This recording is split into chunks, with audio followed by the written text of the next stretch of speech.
Là, tout j'espère que tout se très bien. Aujourd'hui, nous deux, tout simplement faire le débrief du match Barça contre Antwerp. Donc vraiment contente de cette victoire encore une fois. Deuxième fois d'affilée que je suis vraiment contente et satisfaite de la performance du Barça. Franchement exceptionnelle. Première mi-temps, deuxième mi-temps, totalement impressionnante du côté du Barça. Donc voilà, encore une fois, deux fois d'affilée 5-0 face à Antwerp. Première journée de Ligue des Champions. Donc tout simplement parfait, parfait du côté du Barça, parfait du côté de tous les joueurs, de Xavi, du coaching, de tout ce qui concerne le Barça. Donc franchement très contente. Donc juste avant de commencer, n'hésitez pas à vous abonner et liker ce vidéo comme d'habitude. Bonne vidéo à tous. Donc voilà, victoire 5-0. On va un peu revenir sur la composition de départ qui a été très bonne, était quasiment la même que face au Real Betis et c'était la compo que moi j'aurais préféré voir, que j'ai fait dans mon avant-match justement. Voilà, la compo que j'aurais préféré voir, c'est quasiment la même que face au Betis, mais mettre Rafinha titulaire à la place de Ferran Torres, ça a vraiment très bien marché. Les trois attaquants ont marqué, donc franchement très bien joué de leur part. Franchement rien à dire là-dessus, tous les joueurs très bien joués. Cancelo sur le côté droit de base, ça a été potentiellement Sergio Roberto histoire de le faire reposer, mais globalement finalement ça a été Cancelo qui a été aligné. Ensuite on a testé De Jong au poste de numéro 6 qui a très bien marché. Encore une fois sorti une masterclass pour voir à quel point il est polyvalent. Joao Félix sur le côté gauche comme d'habitude, franchement très bon joueur et globalement le reste de la composition très bonne. Rien à dire là-dessus. Baldé titulaire à la place de Marcos Alonso, donc rien à dire. Très bonne équipe. En plus de ça, on n'a pas Pedri, on a ni Araujo, on a très bien joué, on fonctionne très bien avec une équipe comme celle-ci. À voir comment on va faire quand on va jouer contre des grosses équipes, etc. Mais pour le moment, le Barça est vraiment très bon. On a enfin du vrai football offensif, défensif, très bon, qui sait tout faire. Les passes, les centres, quelques actions ratées en attaque, mais globalement, c'était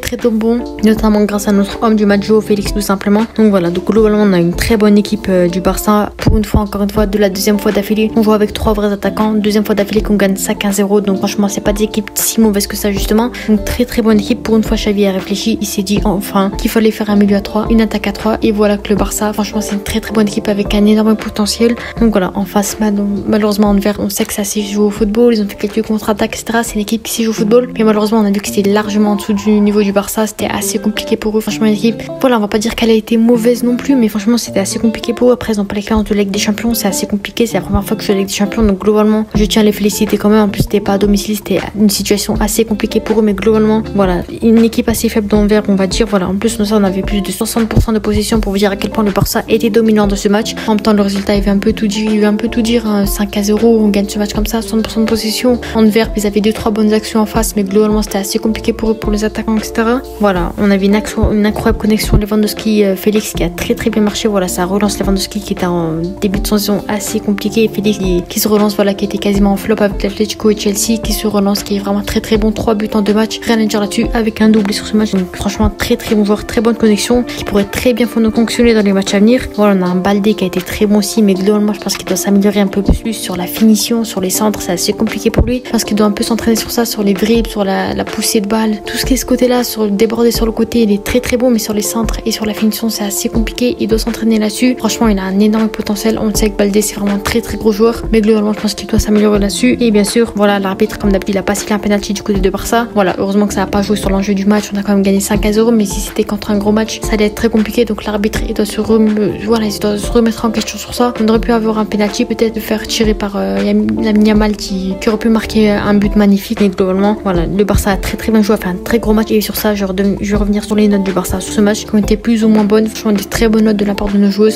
joueurs, aucun flop, donc rien à dire là-dessus. Voilà, Ter Stegen 7/10 qui a été très bon. Voilà, j'ai mis 7/10 parce qu'il a pas eu à faire grand chose dans ses cages. Il aurait pu se reposer dans sa cage tout le long, à part une fois où il a fait une double parade très bonne qui a sauvé le Barça sur un clean sheet. Donc globalement, il n'y a rien à dire là-dessus, très bon gardien. Joao Cancelo qui a fait encore une fois un très bon match, deuxième titularisation, deuxième gros match, j'ai mis 7/10 aussi. Il a été très bon, surtout offensivement, il a beaucoup apporté. Il a apporté pas mal de choses, de belles passes, il a lancé des actions. Globalement, Joao Cancelo, il n'y a rien à dire là-dessus, franchement très gros match. Jules Koundé et Christensen, encore une fois une très bonne charnière qui fonctionne très bien. Koundé, je lui mets 8/10, très bon, il a récupéré pas mal de ballons, il a fait pas mal de choses. Cette fois-ci, il a pas beaucoup perdu de ballons, donc rien à dire là-dessus. Koundé, vraiment très grand joueur, il montre encore une fois que c'est un patron de la défense, c'est un très bon joueur. Et Christensen, je lui ai mis 7/10, c'était un peu moins bon que Koundé, mais globalement, il a été très bon aussi. Ils ont été solides tous les deux, donc rien à dire là-dessus, franchement, on voit qu'on peut leur faire confiance dans n'importe quelle situation. Alejandro Baldé, je lui ai mis 6,5 sur 10. Globalement, c'était assez bon, mais comme je vous ai dit, les centres et la finition, il a raté pas mal d'actions, notamment à cause de ça, mais globalement, il a été très bon. Il a perdu quelques ballons aussi, c'était assez compliqué pour lui ce soir, mais globalement, on l'a vu qu'il a débordé pas mal de fois, il a fait pas mal de choses intéressantes dans la surface, de dribbles, de percussions. Voilà, globalement, il a été bon, 6,5/10, je pense que c'est une note qu'il mérite. Globalement, franchement, très bon match quand même de son côté. C'est pas le meilleur match qu'on a pu voir depuis le début de saison, mais franchement, il a fait un bon match quand même. De Jong, que dire de plus, je lui mets 8/10, très bon joueur. On a vu qu'il peut jouer à tous les postes possibles, on peut le mettre défenseur, on peut le mettre attaquant, on peut le mettre milieu de terrain numéro 6. Là, sur le coup, on a mis numéro 6, il a été très bon, très bien, surtout défensivement. Offensivement, il a beaucoup apporté avec des passes clés, des défenses, même dans la surface d'opération, il défend très bien, des tacles, il sait tout faire de Jong. C'est pour ça que je le mets 8 sur 10, très très bon joueur, franchement très bon. C'est le Joker du Barça, on va dire le Marco Verratti du Barça. Très bon joueur, rien à dire là-dessus de Jong, franchement, il peut beaucoup nous apporter.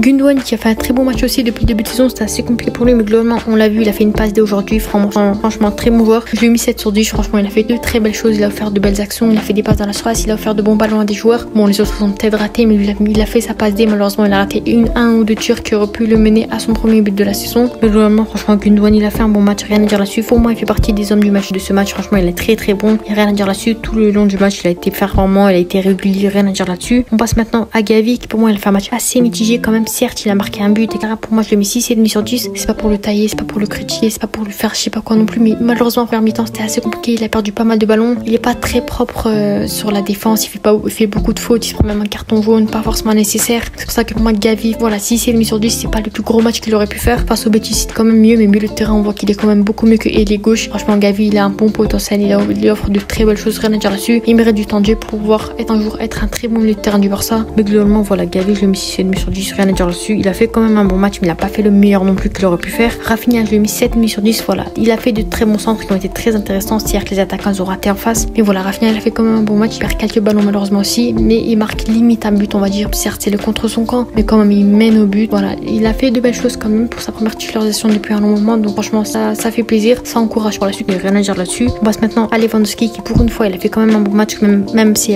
face au Betis, il a fait un bon match aussi. Hein. Mais là, franchement, il était très très bon. Surtout, je vous en ai parlé juste avant sur la connexion avec Joao Félix. Il a été vraiment très très bon, Joao Félix. Lewandowski, rien à dire là-dessus. Franchement, 7 sur 10. Il a marqué son but, il a fait ce qu'il fallait, il a fait des passes, il a fait des choses intéressantes, il a fait de très belles choses. Malheureusement, comme à son habitude, il y aura quelques ballons qui sont peut-être immanquables, quelques gros ratés, mais on voit qu'il s'améliore quand même. Il progresse par rapport au début de saison. Rien à dire là-dessus. Lewandowski mérite sa note de 7,5 sur 10, je pense, 7 sur 10, pardon. Mais voilà, franchement, il a fait un bon match, ça promet pour la suite et à voir ce qu'il pourrait faire potentiellement le pichichi de la saison. Et enfin, Joao Félix, bien sûr, je lui ai mis la note du 10 sur 10. Voilà, c'est très rare que je mette une note comme celle-ci, mais là, il était vraiment très très important. Il a mis un doublé, il a fait franchement de très belles choses, très percutant dans cette attaque. Certes, il est sorti en cours de jeu, mais globalement, il était vraiment très très bon. Il a offert de belles choses très intéressantes sur le côté gauche. Franchement, il a offert de très belles choses. Il perd très peu de ballons. Donc pour moi, Joao Félix mérite ce 10 sur 10. Dites-moi vos avis en commentaire. Quel est votre homme du match, etc.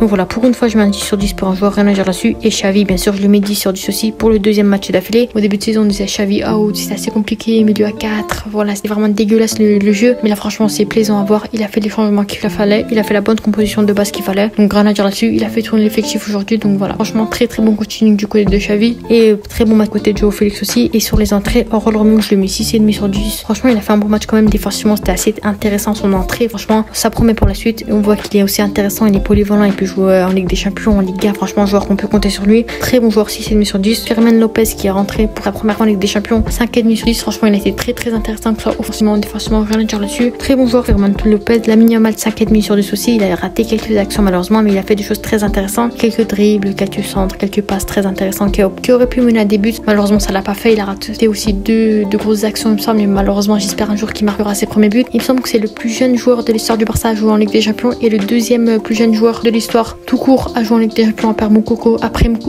il me semble. Donc franchement, très très gros record de sa passe, ça promet pour la suite. J'espère qu'un jour il pourra marquer son premier but sous les couleurs du Barça en professionnel. J'attends vraiment ce moment. Voilà, on voit que ça promet, il a vraiment un énorme potentiel. Ferran Torres, je lui mets 5 sur 10. Voilà, c'était pas exceptionnel non plus. Il y a quelques actions, il y a quelque chose. Voilà, c'était assez compliqué pour lui cette entrée. On l'a pas vu comme à son habitude, mais globalement, j'espère que ça améliorera sur la suite. C'était une entrée assez compliquée, on va dire. Donc voilà. Et enfin, Sergio Roberto, pour une fois, il fait un bon match quand même. Il a fait une bonne entrée. Il a très bien remplacé Joao Cancelo. Il fait un beau centre et de belles actions. Malheureusement, Lewandowski et Ferran ne sont pas suivis derrière, mais on voit que franchement, il a été très intéressant, surtout offensivement. Donc voilà, on voit qu'il peut être un bon potentiel pour un super sub de Joao Cancelo, histoire qu'il se repose, etc. Mais franchement, Sergio Roberto nous a montré qu'on pouvait compter sur lui, histoire de remplacer. Donc voilà. Pour ceux qui n'hésitez pas à vous abonner et liker. Voilà, très très bon match du côté de Barça, c'était à ça.